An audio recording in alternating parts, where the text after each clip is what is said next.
Hello YouTube. Alright, so this is the next video, second one I believe, in a series about my layout.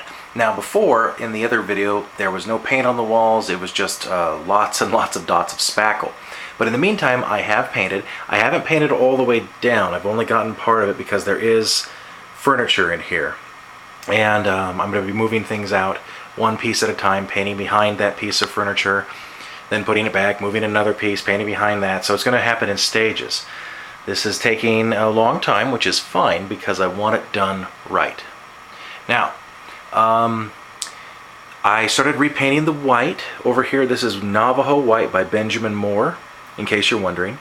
Up here, this blue is called Clear Skies by Benjamin Moore. Both are eggshell texture, and it's very nice. It's not very reflective, which is what I wanted. And it's also got a nice feel to it if you do touch the wall. It's not sticky, it's not overly grainy or anything.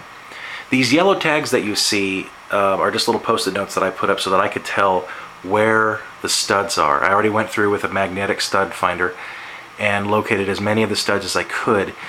Not all of them are 16 inches apart, which is a little bit weird, but you never know. It's just, I don't know who built the house, but there it is. Oh, also, and this might get a little bright. Let me dim the light slightly. Okay. I put in a new light fixture.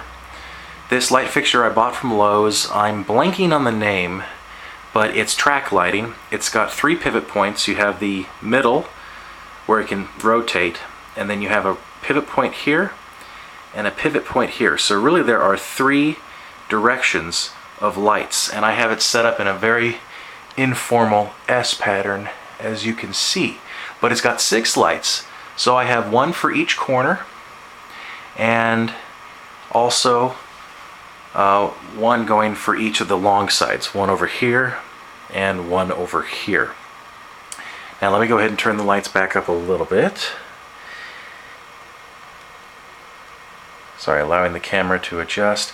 I know the paint looks awful, especially over here in the front of the bed, but keep in mind that will be painted all the way down eventually. Like I said, I'm taking things in stages. These track lighting is great. I put dimmable LEDs inside of them, and the lights that came with it were standard halogen, but the halogen lights only had a beam angle of 35 degrees, which is very narrow, and they actually created spots on the walls. But as you can see with these LEDs, which I got off of Amazon, have a 120 degree beam angle, and so there's almost no dark spots whatsoever along the walls, which is great, which is what I wanted, because I wanted just a diffuse lighting. Now, as I said before, I'm going to be using brackets to put up the shelves for the track. And here's an example of the bracket that I'm using. I got these at Lowe's. Each one holds 40 pounds. They say that a pair will hold 80 pounds. I'm screwing them into the studs as much as possible. And I like these. These are very clean looking brackets. They're not obtrusive or anything. Yeah, they look pretty good. And they're made out of steel, which is what I like. Okay. So, over here I started actually in this corner. And this is basically what the underside is going to look like. Now this board is going to be the board for this corner. It's not stained yet. I'm going to stain it a darker color, more of an earth tone, because the soil that we have up here is a reddish.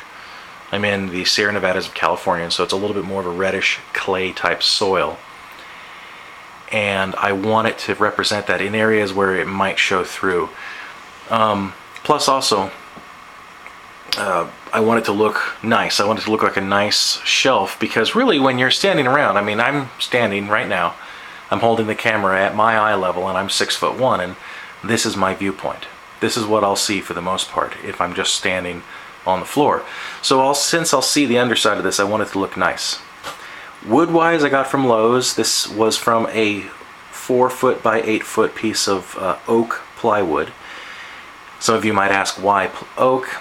I like oak. It also has some absolutely beautiful grain patterns.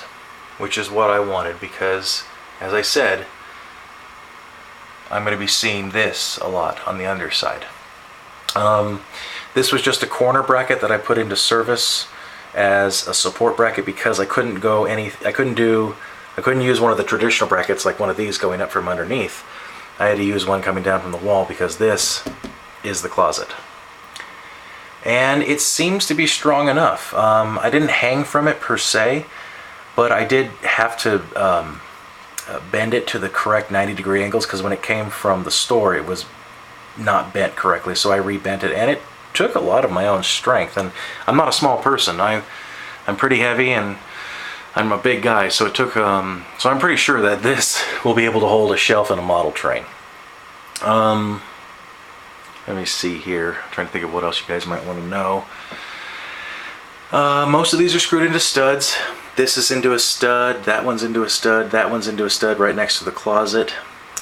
These two I had some trouble with because these lower screws are screwed into a stud, but the stud runs horizontally here. It doesn't run vertically.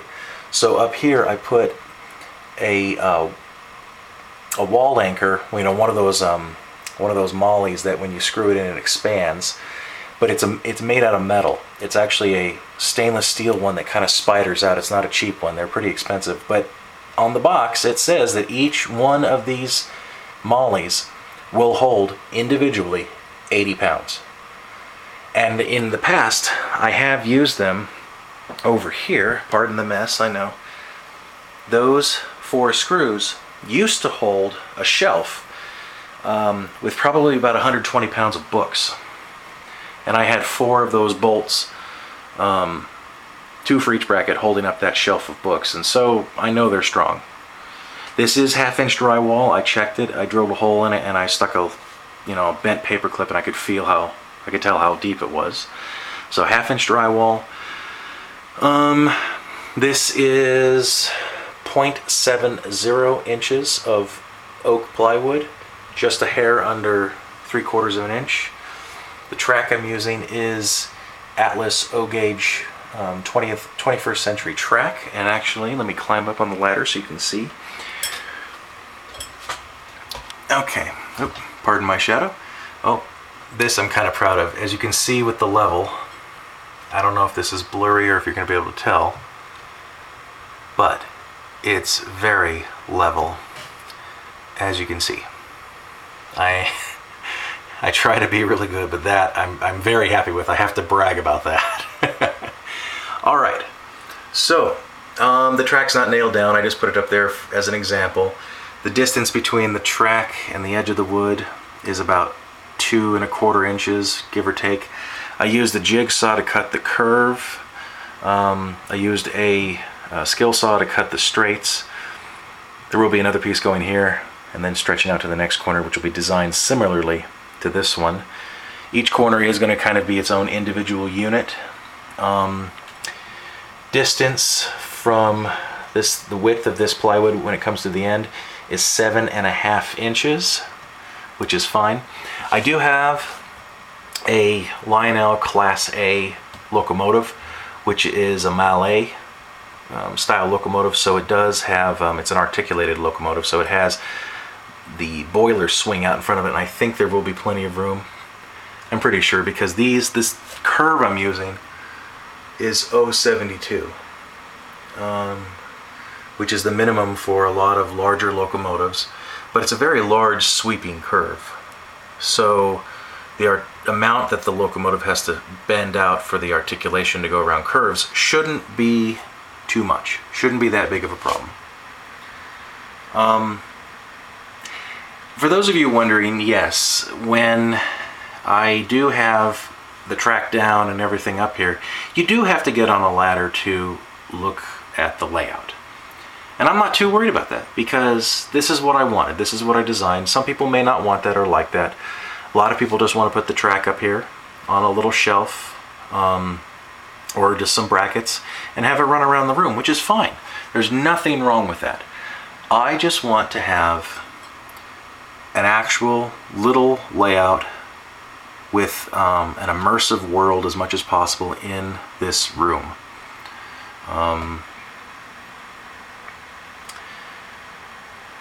yeah, so, you know, it's kind of like you do whatever you want to do.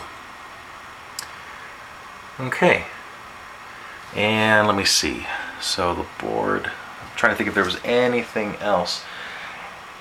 I will be uploading more videos as progress continues. And stepping down. And yeah, that's about it for now. All right, thank you very much, YouTube. Hope you all have a good day. Y'all, why did I say y'all? Dear Lord.